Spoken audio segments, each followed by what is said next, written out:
हरे कृष्ण हरे कृष्ण कृष्ण कृष्ण हरे हरे हरे राम राम राम हरे हरे।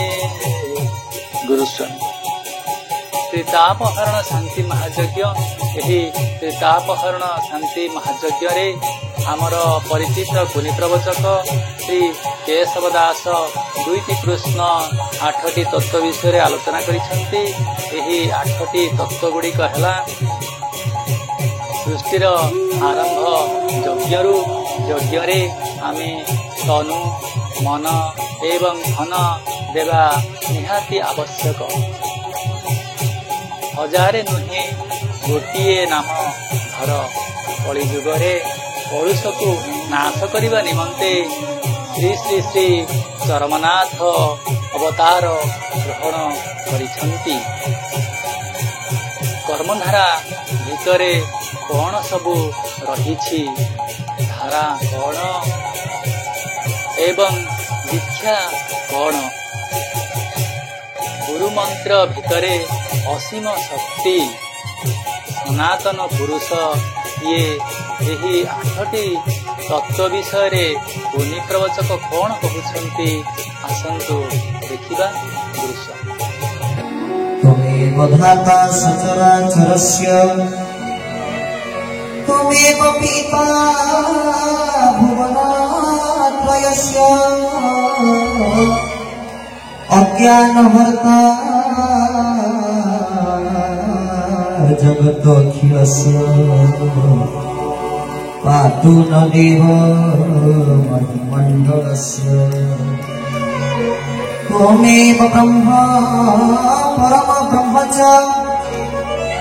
त्वमेव निराकार निरामय त्वमेव शक्ति हरिहर ब्रह्मा त्वमेव नाथ स्वामी जेतेबेले आमे प्रथमे सुनिलु जे ये यज्ञर नाम होचंती त्रितापहरण शांति महायज्ञ। आमे ए समय चिंता कलु जगत रे जे खाली ताप 3 प्रकार से कथा नुहे ये सृष्टि प्रक्रिया चालुची 3 सेति पई कवि सम्राट उपेन्द्र भंज अति सुंदर भावरे तांकर सारस्वत साधनार चरम निदर्शन होचंती लीलाद्री 134 से ग्रंथरे कहिचंती खाली जे ताप 3 प्रकार आगे से कथा नुहे तापत्रय तारक प्राण कोण तिलक तुंगरे तुर्य प्रकट त्रिधा तत्व विदित तराट ख्यात कि शब्द देखते तापत्रय तारक ताप हूँ 3 प्रकार ना कौन कौन जो ताप विषय आप समस्त श्रवण करेंगे आदि भौतिक ताप आदि दैविक ताप आध्यात्मिक ताप ये तो त्रिताप खाली से नुहे गोटे साधक साधन क्षेत्र में जब से गुरुस्वामी शरणागत हवा चालू थाए ताहाले जो जगत को से माध्यम कर तांको निकट रे पहुंचीबो ताहा भी 3 कोन ना कर्म भक्ति ज्ञान घिनी हेमंत जोग मार्ग 3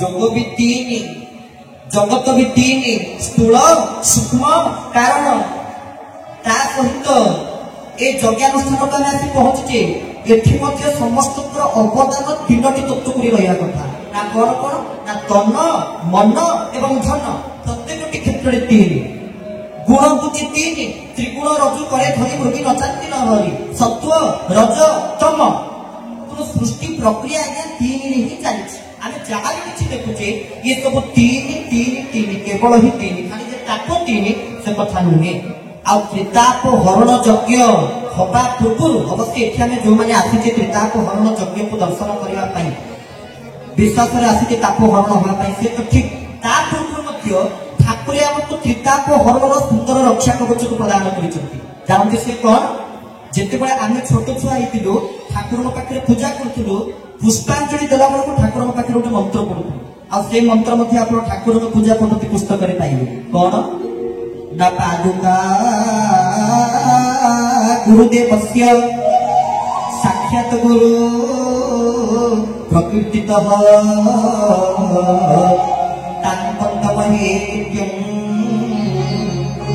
ତାପତ୍ରୟ ବିନାଶକମ୍। ବୋଲ ଶ୍ରୀ ଜଗନ୍ନାଥ ସ୍ୱାମୀ କି ପିତାପ ହରଣ ଯଜ୍ଞ ପୂର୍ବରୁ ମଧ୍ୟ ଠାକୁର ଆମକୁ ବାଟ ବତେଇଥିଲେ। କହିଲେ ତାପତ୍ରୟ ବିନାଶ ହବାର ସର୍ବଶ୍ରେଷ୍ଠ ଉପାୟ କଣ ନା ପାଦୁକା ଗୁରୁଦେବସ୍ୟ ସାକ୍ଷାତ ଗୁରୁ ପ୍ରକୃତିତ ହ।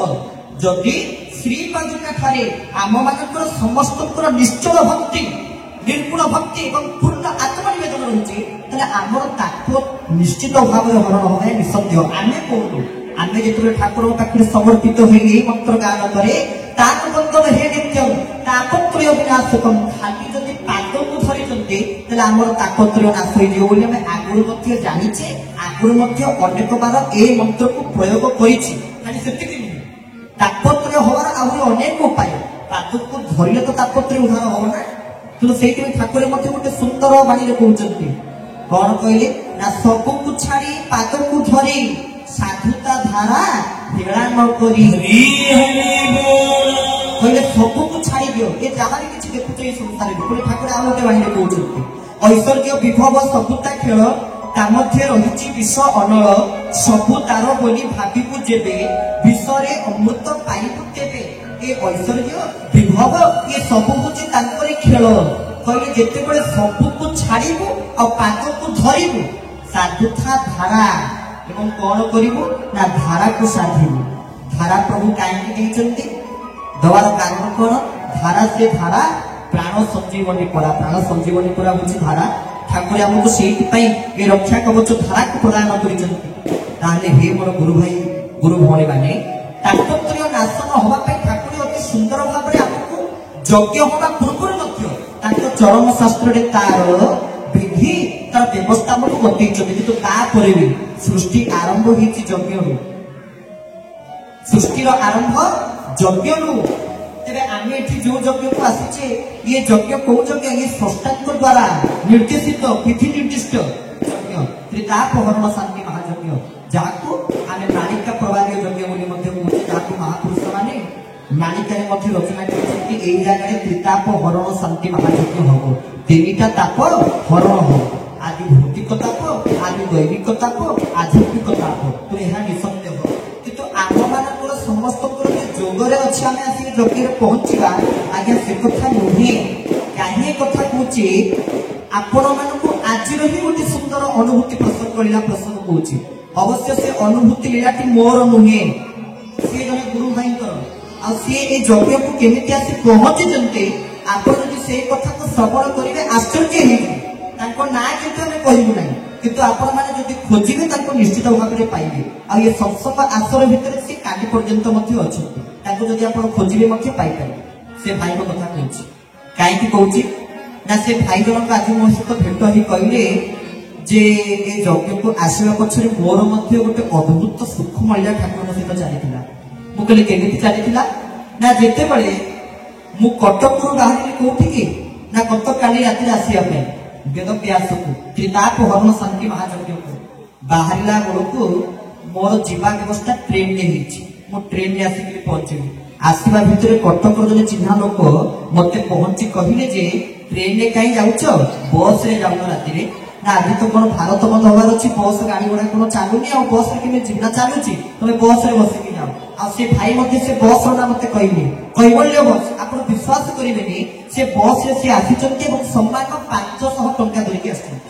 ସେ ଭାବିଲେ ଟ୍ରେନରେ ଗଲେ ମୋର ଅଳ୍ପ ଖର୍ଚ୍ଚ ହେଇଯିବ ଟିକେଟ ଅଳ୍ପ ଖର୍ଚ୍ଚ ହେଇଯିବ ତାପରେ ପାନ୍ପୋଷରେ ପହଞ୍ଚିଲେ ସେଇଠୁ ଗୋଟେ ମୋ ଗୁରୁ ଭାଇକୁ ଡାକିକି ମୁଁ ପଳେଇବି ମୋର ସେଠି ମଧ୍ୟ ଅଟୋ କରିଦେଇକି ମୁଁ ଖର୍ଚ୍ଚରେ ପଳେଇବି 500 ଟଙ୍କା ଭିତରେ ମୋର ସବୁ ହେଇଯିବ।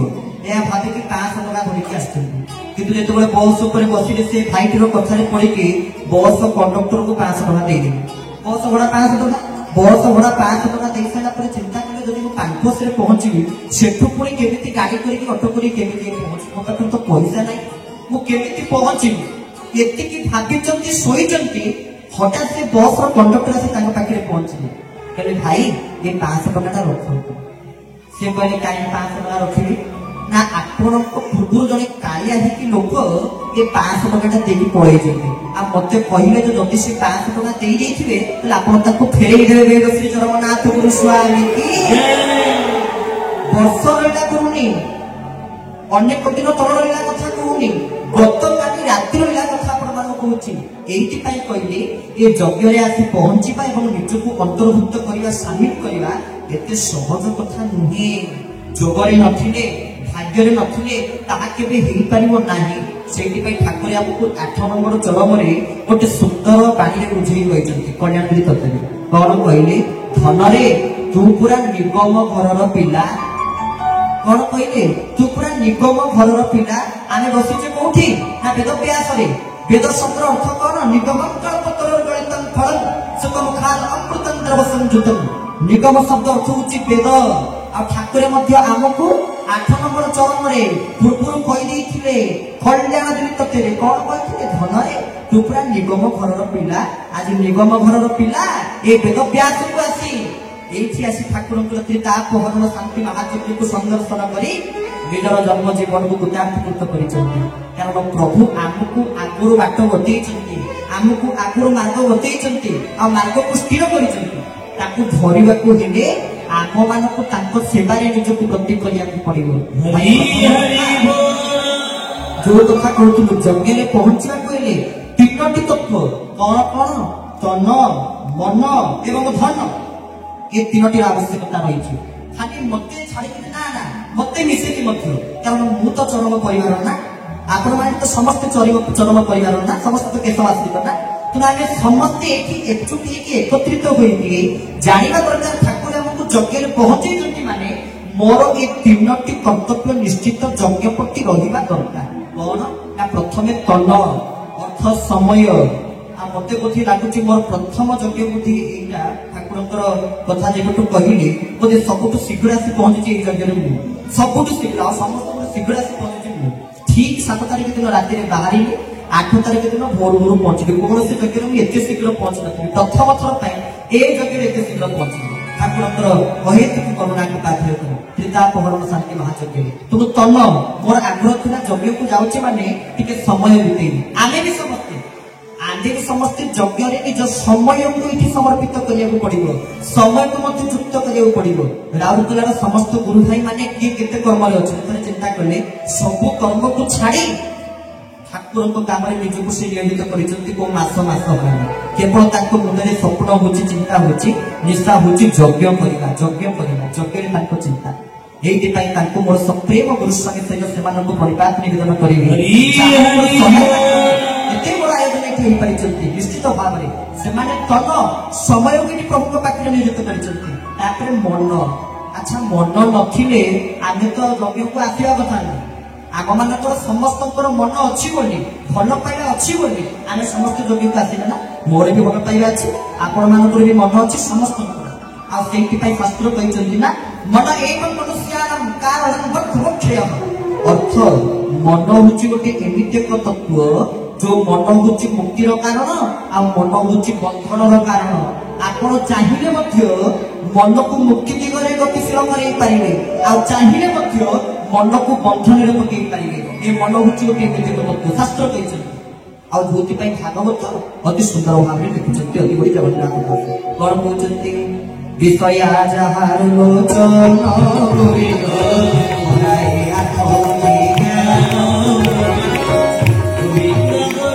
গোবিন্দ গোবিন্দ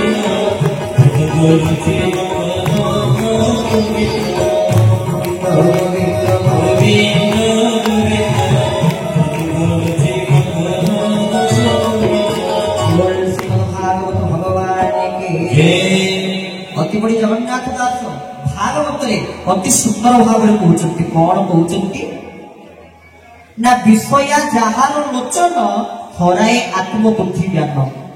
ଯାହାର ଲୋଚନ, ଯାହାର ଚକ୍ଷୁରେ, ଯାହାର ଆଖିରେ ସବୁବେଳେ ଇନ୍ଦ୍ରିୟ ସୁଖ, ସବୁବେଳେ ତାର ଆତ୍ମବୁଦ୍ଧି ଜ୍ଞାନ ଏସବୁ କିଛି ନଥାଏ ବୋଲି ଅତି ବଡ଼ି ଜଗନ୍ନାଥ ଦାସ ଭାଗବତରେ ଅତି ସୁନ୍ଦର ଭାବରେ କଲମ କରିଛନ୍ତି, ସୁନ୍ଦର ଢଙ୍ଗରେ ବତେଇଛନ୍ତି। କହିବାର ଉଦ୍ଦେଶ୍ୟ କେବଳ ଏହା ଆମ ସମସ୍ତ ଇନ୍ଦ୍ରିୟ ମାନଙ୍କ ରାଜା ହଉଛି ନିଜେ ମନ। ତେବେ ଏ ମନକୁ ନିୟନ୍ତ୍ରଣ କରିବାକୁ ହେଲେ ମନ ତୋହର ନିଜ ଗୁରୁ ଉଦ୍ଧବ କେତେ ତୁ ପଚାରୁ। ଗୁରୁ ପୁରା ମନ। ଭାଗବତରେ ଅତି ସୁନ୍ଦର ଭାବରେ କହିଛନ୍ତି ମନ, ମନରେ ବଳରେ ହଉଛି ସବୁ। ତେଣୁ ନିଜ ମନକୁ ମଧ୍ୟ କେବଳ ଏଇ କାର୍ଯ୍ୟରେ ହିଁ ଲଗେଇଦବା ମନ। ଆଉ ତୃତୀୟରେ ଧନ। ଧନ କହିଲେ କଣ?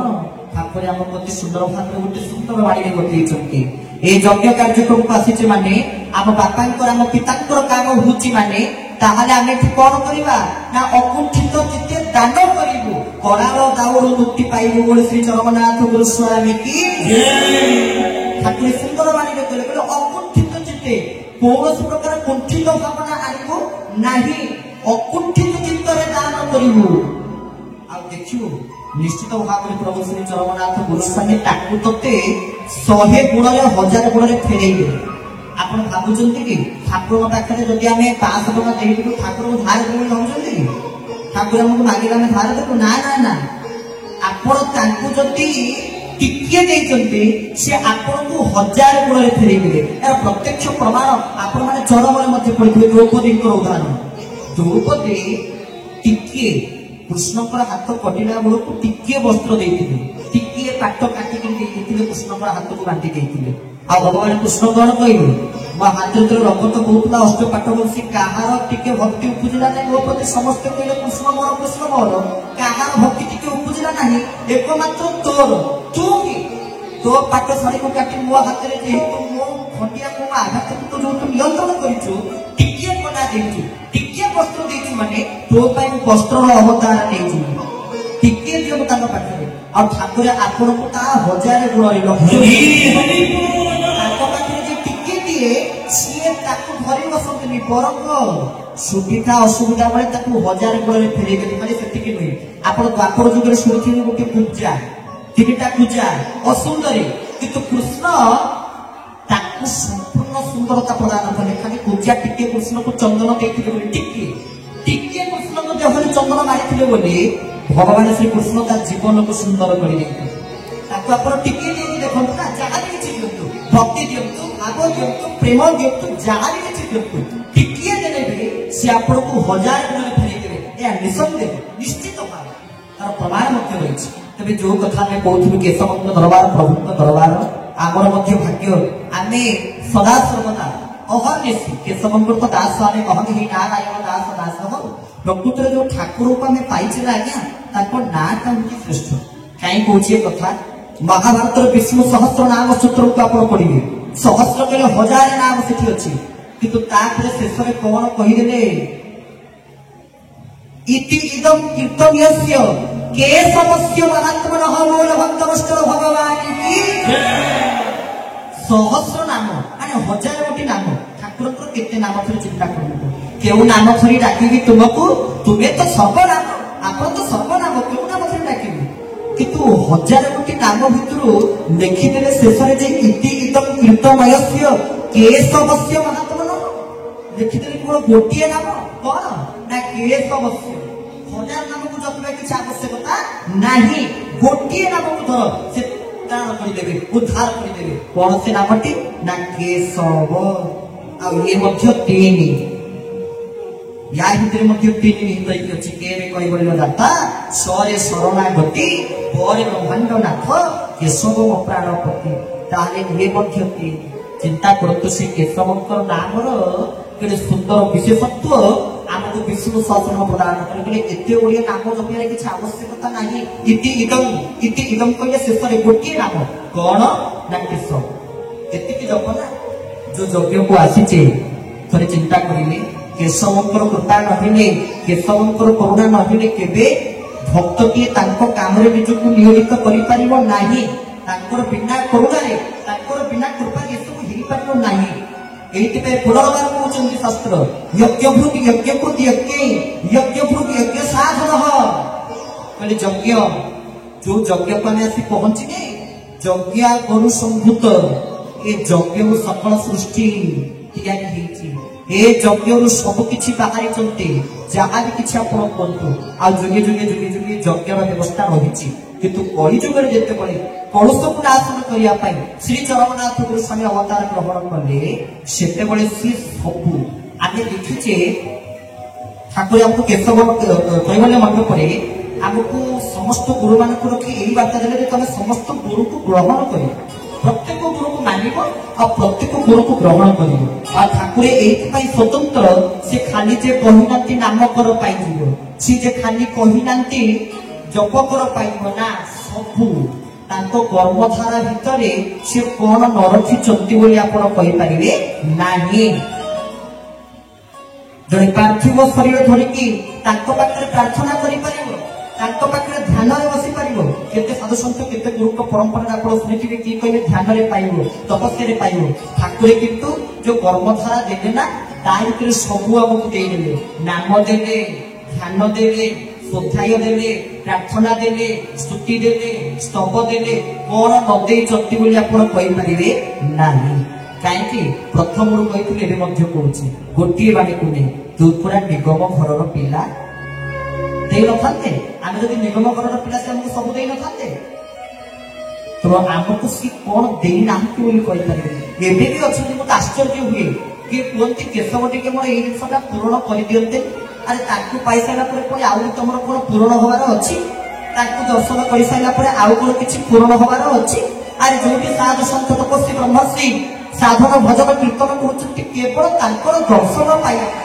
ଆମେ ପୁରା ତାଙ୍କ ଲୀଳାଙ୍ଗୀ, ଆମେ ତାଙ୍କ ଲୀଳାଙ୍ଗୀ ହେଇକିରି ଆସିଛେ। ତାହେଲେ ଆମେ ସେଠି ମାଗିବା, ପ୍ରଭୁ ମୋର ଏଇଟା ଆବଶ୍ୟକ, ସେଇଟା ଆବଶ୍ୟକ, ସେଇଟା ଆବଶ୍ୟକ, ଏଇଟା ଆବଶ୍ୟକ। ଡୋଳା ନାହିଁ ଧନ ଜନ, ପଦମାନ ସନମାନ, ପାଦ ତଳେ ରହୁଥିବି ହୋଇଲ ତୁମ୍ଭ କିଙ୍କର। ଏତିକି ମାଗୁଛି। ଆପଣଙ୍କର କିଙ୍କର, ଆପଣଙ୍କର ଦାସ ଆମେ ହେଇପାରୁଥାଉ, ଆପଣଙ୍କର ସେବାରେ ହିଁ ନିଜକୁ ନିୟୋଜିତ କରିପାରୁଥାଉ। ଏତିକି ମାଗଣୀ ପ୍ରଭୁଙ୍କ ପାଖରେ। ତେବେ ଠାକୁର ସେଇଥିପାଇଁ ଆମକୁ ବତେଇଛନ୍ତି ସୁନ୍ଦର ଏ ଚରମ ଦର୍ଶନର, ଚରମ ଶାସ୍ତ୍ରର ଗୋଟେ ସୁନ୍ଦର କଥା ଆପଣମାନଙ୍କ ପାଖରେ କହୁଛି, ଯାହାକୁ ଠାକୁର ଚରମରେ ମଧ୍ୟ ଲେଖିଛନ୍ତି। କଣ କହିଛନ୍ତି ନା, ଚରମରେ ତୁ ଗୀତାଠୁ କୌଣସି ଗୁଣରେ କମତି ନୁହେଁ। କାରଣ ବର୍ତ୍ତମାନ ସମୟରେ ଏଇ କଳିଯୁଗରେ ଆପଣ ଦେଖୁନାହାନ୍ତି, ଲୋକଙ୍କର ଆଉ କଥାରେ ବିଶ୍ୱାସ ଅଛି? ମୁଁ କହିଦେଇଥିବି ମୋର ବିଶ୍ୱାସ ଅଛି, ସେମିତି ତ ଜମିବାଡିରେ ଗାଡିରେ ସବୁଥିରେ କଣ, ହଁ ମୁଁ ଗାଡି କିଣିଦେବି କହିଦେଇକି ହେଇଯାଉଛି ନା। ଲେଖା ଦସ୍ତଖତ ନ ମାଇଲା ପର୍ଯ୍ୟନ୍ତ କିଛି ହେଇପାରିବ ନାହିଁ।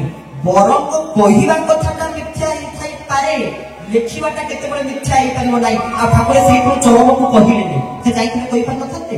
କହିଥାନ୍ତେ। ସେ କହିଦେଲେ, କଣ କଲେ? ଲେଖିଦେଲେ। କହିଲେ ଏ କଥାକୁ କେହି, କାହାର ସାହସ ନାହିଁ, କାହାର ଶକ୍ତି ନାହିଁ, ଏ କଥାକୁ ଜଗତରେ କେହି କାଟି ପାରିବେ ନାହିଁ। ବରଂ କହିବା କଥାକୁ କେହି କାଟି ଦେଇ ପାରନ୍ତି, କିନ୍ତୁ ଲେଖାଟାକୁ କେହି କାଟି ଦେଇ ପାରିବେ ନାହିଁ। ସେଇଥିପାଇଁ ତ ସେ ଲେଖିଦେଲେ ଚରମ। କଣ ବତେଇଲେ ଆମକୁ ଚରମରେ? ଗୋଟିଏ ବାଣୀଟି ଶବ୍ଦ ଗୋଟେ ପରିକାର ଦେଲେ, କହିଲେ ଗୋଟିଏ କାମ କର, ତମେ ସେ ଚରମନାଥଙ୍କର ଆପଣାର ହେଇଯିବ। ନା କଣ ନା, ତୁମେ କେବଳ ଗୁରୁଙ୍କର ଆଜ୍ଞା ମହ ହୁଅ। ଗୁରୁ ଯାହା ଆଜ୍ଞା ଦେଇଛନ୍ତି ତମେ ସେ ଆଜ୍ଞାଟାକୁ ପାଳନ କରିବାକୁ ଚେଷ୍ଟା କର। ସେତିକି ଦରକାର। ପୁଣି ଆହୁରି ଅତି ସୁନ୍ଦର ଭାବରେ 2013 ମସିହା ଆଶୀର୍ବାଦରେ ମଧ୍ୟ ପ୍ରଭୁ କହିଦେଇଛନ୍ତି। କଣ କହିଲେ ନା, ମୋ କଥା ମାନିଲେ, ମୋ ଆଜ୍ଞା ପାଇଲେ ହେବୁ ମୋର ଆପଣାର। ଆମେ ଠାକୁରଙ୍କର ଆପଣାର ହବା ତ, ଚରମନାଥଙ୍କର ଆପଣାର ହବା ତ। ଯୋଉମାନେ ଆପଣାର ହବା, ଟିକେ ହରିବୋଲ ମିଳିଦେବା। ଯଦି ଆପଣାର ହବା, ତାହେଲେ ସଂକଳ୍ପ କରିବା, ମୋ କଥା ମାନିଲେ, ମୋ ଆଜ୍ଞା ପାଇଲେ। ଠାକୁର କହିଲେ, ତୁ ଯଦି ମୋ କଥା ମାନିବ, ମୋ ଆଜ୍ଞା ମାନିବ, ଏତିକି କର ନା।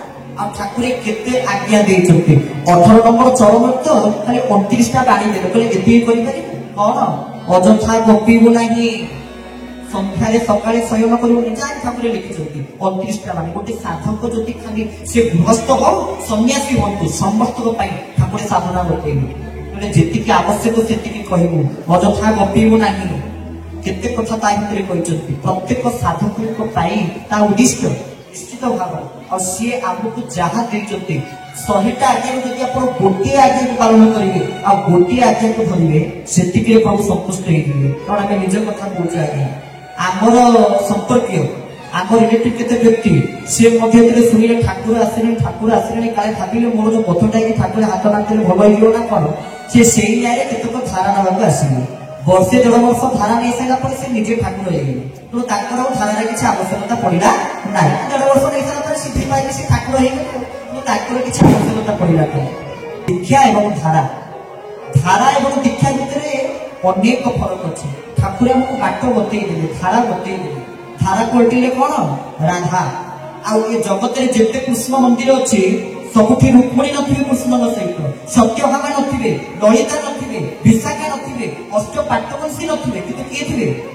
राधा निश्चित थे ना नी राधा निश्चित थे आ राधा कोटिले कौन धारा तार कौन ताको जदि आमे धारा करू ताको पाखे सब बसू से कथा कि ना ना से केते आम केते थोर भावी कि आगे तो ठाकुर को एते भल पाउछ ठाकुर केते आमको भल पाती भल पाती ना कि ये प्रश्न का मन भीतर आसी मो भीतर मन प्रश्न आसाला मु चरम को खोजी और ठाकुर गोटे चरम सुंदर बाणी बुझे कहले तुम्हें तुम स्नेह प्रेम गुरु को बांधा चेष्टा करो ना हारी जीव बर गुरु स्नेह प्रेम तुम्हें निजे बंधा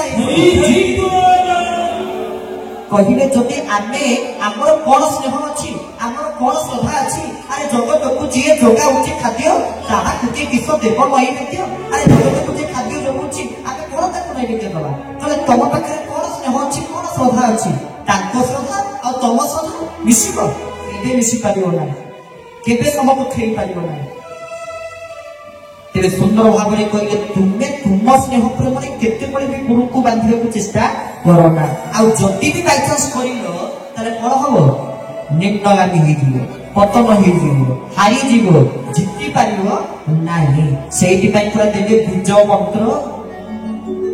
मंत्र कहले कोन बीज मंत्र निरंतर जप बीज मंत्र शब्द अर्थ कोन बीज शब्द अर्थ होची मूल ठाकुर हमको मूल को चिन्हि देले सिना मूल को जानिला गछटा कोन जदि मूल को न जानिला ताले गछर चेर जानिला ना कांड जानिला ना शाखा जानिला प्रशाखा जानिला बीज शब्द अर्थ कोन ना विजय जे आज मोर गोटे प्रतियोगिता अछि बोली मु आज बीज मंत्र जपिकी जीवी से कथा नुहे जे निरंतर बीज मंत्र जपुथबो से कोनोसी जगह रे पराजय वरण करिवो नाही ताको सब बेले ठाकुर जय करिवो या निसंदेह बीज मंत्र ताको निरंतर जपिला को पड़े ठाकुर सेति पे हमको मंत्र मंत्र कोन कि आज्ञा कोस चिन्ह की ठाकुर जो मंत्र हमको देई चंती ना से मंत्र कोन जानନ୍ତି आने माने जो माने के ठाकुर को दर्शन करी नाही ठाकुर सहित 2 मिनिट कथा हेनी ठाकुर सहित के मिसिले से मानक पई मध्य कहूची शास्त्र कहिले मंत्र मूल गुरु वाक्य गुरुकर मंत्र होची गुरुकर वाक्य परि ताको मंत्र को तले वाक्य परि पालन करो गुरु मंत्र शक्ति अशेष कालो कालो कालो जावस नाम पर ब्रह्म जीव श्रेष्ठ धर्म नाम पर ब्रह्म जीव श्रेष्ठ धर्म गावरी श्री गुरु महिमा जस गुरु पूजा करिबा गुरु परास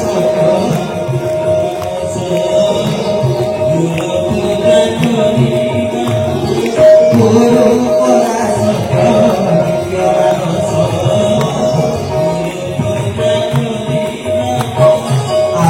सत्य गुरु सत्य सदगुरु पूजिबा नित्य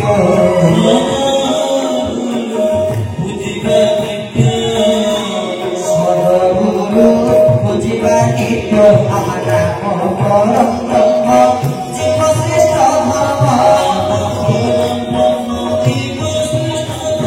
नाम परम ब्रह्म जीव श्रेष्ठ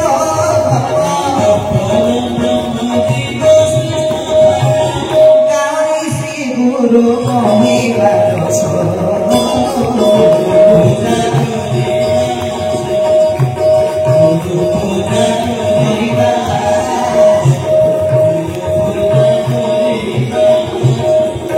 श्री जगन्नाथ गुरु स्वामी गुरु मंत्र शक्ति अशेष काल काल काल जा वर्ष कहले गुरु मंत्र भितर अशेष एवं असीम शक्ति थाए आउ जी नियमित भाव से मंत्र को जप करू कौन हम जानते ना काल काल काल जा वर्ष काल तार भी तार वर्ष हो तार नियम मानिक चलो काल काल काल जा वर्ष नाम परम ब्रह्म जीव श्रेष्ठ धर्म गाँव श्री गुरु महिमा जस गुरु पूजा करवा गुरु साधारण मनीष नुहे ठाकुर आसिले गुरुस्वामी आसिले मनीष रूप धरिकी सीना आसिले किंतु गुरु साधारण मनीष नुहे गुरु मनीष नुहंती जे गुरु स्वयं परम ब्रह्म जीव उद्धरिबा पाई भक्ति ବହିଛନ୍ତି ନାନା ନାମ।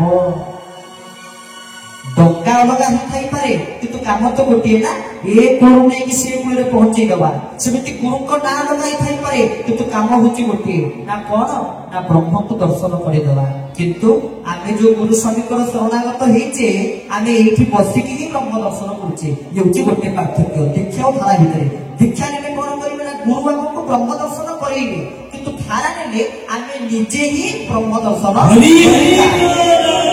ଗୁରୁ ଗ୍ରହଣ କରିକି ଦୀକ୍ଷା ନେଲେ ଗୁରୁଙ୍କ ଜରିଆରେ ବ୍ରହ୍ମ ଦର୍ଶନ କରିବା। ଧାରା ନେଲେ ଗୁରୁ ହିଁ ସାକ୍ଷାତ ବ୍ରହ୍ମ ସ୍ୱରୂପ ଆମକୁ ଦର୍ଶନ ଦେବେ ନିଶ୍ଚିତ ଭାବରେ। କାରଣ ଠାକୁର ବ୍ରହ୍ମ ତାର ପ୍ରମାଣ କଣ? କେଶବାଷ୍ଟକମ୍, ଯୋଉମାନେ ପ୍ରତ୍ୟହ ପାଠ କରୁଥିବେ କେଶବାଷ୍ଟକମ୍ ଠାକୁର ସେଠିରେ କହିଛନ୍ତି ବ୍ରହ୍ମ କି? ବ୍ରହ୍ମ ଶବ୍ଦ ଅର୍ଥ କଣ? ଏ ସଂସାରରେ ମର୍ଯ୍ୟାଦା ପୁରୁଷ କହିଲେ କାହାକୁ ବୁଝାଏ? ରାମକୁ ବୁଝାଏ। ରାଶେଶ୍ୱର କହିଲେ କାହାକୁ ବୁଝାଏ? କୃଷ୍ଣଙ୍କୁ ବୁଝାଏ। ମହାବିଷ୍ଣୁ କହିଲେ କାହାକୁ ବୁଝାଏ? ନୃସିଂହକୁ ବୁଝାଏ। ଆଶୁତୋଷ କହିଲେ କାହାକୁ ବୁଝାଏ? ଶିବଙ୍କୁ ବୁଝାଏ। ସେମିତି ସନାତନ ପୁରୁଷ କହିଲେ କାହାକୁ ବୁଝାଏ? ନିତ୍ୟ ସତ୍ୟ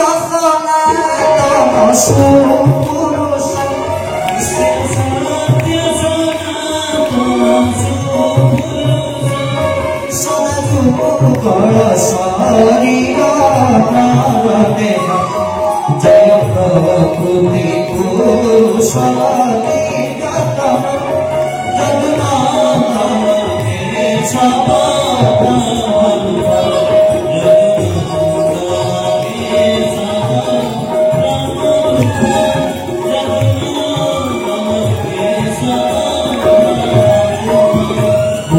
ଜଗନ୍ନାଥ ଗୁରୁ ସ୍ୱାମୀ କେଶବାଷ୍ଟକଙ୍କୁ ଥରେ ବୁଝିବାକୁ ଚେଷ୍ଟା କରନ୍ତୁ। କହିଲେ ନିତ୍ୟ ସତ୍ୟ ସନାତନ ସୁପୁରୁଷ ସଦା ଯୁଗଳ ଶରୀର ନର ଦେହ, ଇଏ ହଉଛନ୍ତି ବ୍ରହ୍ମ, ଇଏ ହଉଛନ୍ତି ସନାତନ ପୁରୁଷ।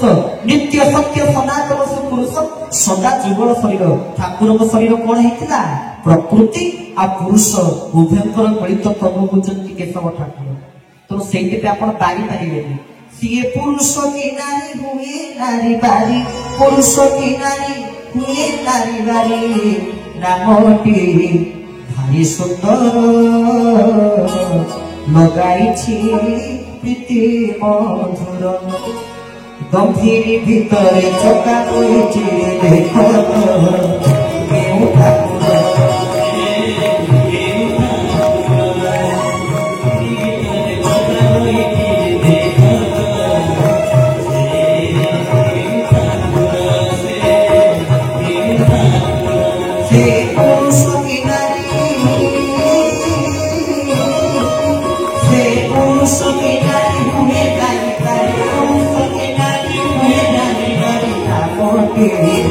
ভারি সুন্দর লগাইছি লগাইছি লগাইছি লগাইছি জগନ୍ନାଥ ଗୁରୁ ସ୍ୱାମୀ କି ଅତି ସୁନ୍ଦର ଭାବରେ କହୁଛନ୍ତି যে গভীর ভিতরে চকা বইছিলে দেখ তো কেউ ঠাকুর, সে পুরুষ কি নারী হুয়ে নাহি পারে। সে পুরুষ কি নারী পারি হব জানিপারিব? জানিপারিব না। তো সে ব্রহ্ম নে তো কিଏ ব্রহ্ম? যে যুগল শরীর সদা যুগল শরীর নর দেহ। আম পাখে পূর্ণ ব্রহ্ম কেমিতি আসি পৌঁছিলে না যুগল শরীরକୁ ধারণ কলে এবং নর দেহ এটা সৌভাগ্য ଆମ ମାନଙ୍କର ନର ତନକୁ ଧାରଣ କରିକି ଆସିଲେ, ନର ଶରୀରକୁ ଧାରଣ କରିକି ଆସିଲେ। ଜୟ ପ୍ରକୃତି ପୁରୁଷ ଦୁଇ ତନୁ ଯଦୁନନ୍ଦନ କେ ସମବର୍ଗ ରୂପ, ସିଏ ହଉଛନ୍ତି ବ୍ରହ୍ମଙ୍କର ସ୍ୱରୂପ ଯାହାକୁ ଆମେ ପାଇଛେ। ତେଣୁ ସେଇଥିପାଇଁ ଧାରା ଆମକୁ ପ୍ରଭୁ ଦେଲେ, କହିଲେ ତମେ କାହା ଜରିଆରେ ପାଇବ, କାହା ପରୋକ୍ଷରେ ବା କାହା କୃପାରୁ ପାଇବ। ଏଠି ଆସିଲା ମାନେ ତମେ ସିଧାସଳଖ ଭାବରେ ବ୍ରହ୍ମ ଦର୍ଶନ କରିବ, ବ୍ରହ୍ମଦର୍ଶୀ ହୋଇ ଯିବ। ଗୋଟେ ସୁନ୍ଦର କଥା ଆପଣମାନଙ୍କୁ କହୁଛି, ଠାକୁରେ ଯାହାକୁ ଚରମରେ ମଧ୍ୟ ତାର ସୁନ୍ଦର ବ୍ୟାଖ୍ୟା ପ୍ରଭୁ କରିଛନ୍ତି। କାରଣ ପ୍ରଭୁ ସେ ଚରମରେ ସୁନ୍ଦର ବାଣୀରେ ଆମକୁ ବୁଝେଇ କହିଛନ୍ତି ନା, କଣ କହିଛନ୍ତି ନା ଭୁଲି ଗଲୁ ଧନ ସେଦିନ ବଚନ ଯେଦିନ ଗର୍ଭରେ ଥିଲୁ। ଆମେ ଯୋଉଦିନ ଗର୍ଭରେ ଥିଲେ ଆଜ୍ଞା ସେଇଦିନ ପୁରା କଥା ଦେଲେ, ସେଇଦିନ ପୁରା ବଚନ ଦେଲେ, प्रभु ठीक जन्म हबु तो आपण छड़ा आउ कहार हबुनी आपण हेले मोर आ मु होछि आपणकर प्रभु तुमे मोर मु तुमर जनमे जनमे पासरी नदी जेमे ए भाग भरमे एतिकी मागुछि जेमिति मो मुंडुरु केते बडे पासरी हि न जाऊ जे आपण मोर मु तमर किंतु ठीक जन्म हेले तो तारी वाला मु तमर तुमे मोर आमे जाने के किए कहार मिछ माया ए संसार के ही भक्ति कहार तथापि भात जीव पाइबा केमु लाभ आहा माटी अछि संसार रे माटी आमे संसार रे माटी की अछि नश्वर संसार रे किंतु जहा को धरिছে ना से के नितान जपस्यामि विपरीता निकेशवः से होचंती सिनी केशव जहा का प्राप्त करिছে जहा को दर्शन करे आमे हमर समस्त प्रकार विधा को जे हमर दूरीभूत करिचंती हां से हेले ठाकुर श्री श्री जगन्नाथ गोस्वामी आमे केते पडे आमे निजे कोनोसी काम करूने कहूचे से आम द्वारा हो नाही काम करूचे आम द्वारा हो नाही योग्य होची अवश्य आमे माने समस्त माध्यम करिचंते प्रभु हमको इच्छा किंतु ताकरू आपण जानि पडथिबे किछि दिन पूर्वरो ढेंकानाल रंजागड़ जो यज्ञ होला ब्रह्म एकाक्षर शांति महायज्ञ सेठी आपण माने के कोन अनुभव करूचंती आमे जानि नाहु इ हमर व्यक्तिगत अनुभव जा होची आम इच्छा रे किछि होउने जा होची तांको इच्छा रे होची से जहा चाहिए ताहा करिवे आमे तो देखिलु जो समय रंजागल यज्ञ पाई आमे माने समस्त हबो कि हबो नाही हबो कि हबो नाही दुधारे थिबे आमे चिंता कलु अच्छा बड़ देइचंती कि ठाकुर चरमनाथ जे बड़ देइचंती तांकर जेति कि चिंता नाही हमर ता खाउरी अधिक चिंता तांकर तो कम चिंता नथिबो बड़ देइछ अच्छा से कामटा केमिति करिवे से तांकर 100 रु हमठु अधिक चिंता तांकर थिबो किंतु ना ना हमर ता को आहुरी अधिक चिंता केबे ये समस्त चिंता को परिहार करी केवल जड़ को चिंता करतु से चिंता हमर केस ताकू ही चिंता करतु आ ये सब चिंता को देखिए करतु ये चिंता कुछ मूल्य नहीं ये चिंतार कौन प्रकार आवश्यकता नहीं केवल दिन राति अहर्निशि से तांको चिंतन करी तांको स्मरण करी आम दिन जाऊ तब नाम गाई मोर दिन जाऊ दिन बंधु आपण को नाम गाई आपण को रूप छाए कि ही दिन जाऊ एति की मागुनी आपण को श्री जगन्नाथ तब नाम गाई मोर दिन जाऊ दिन बंधु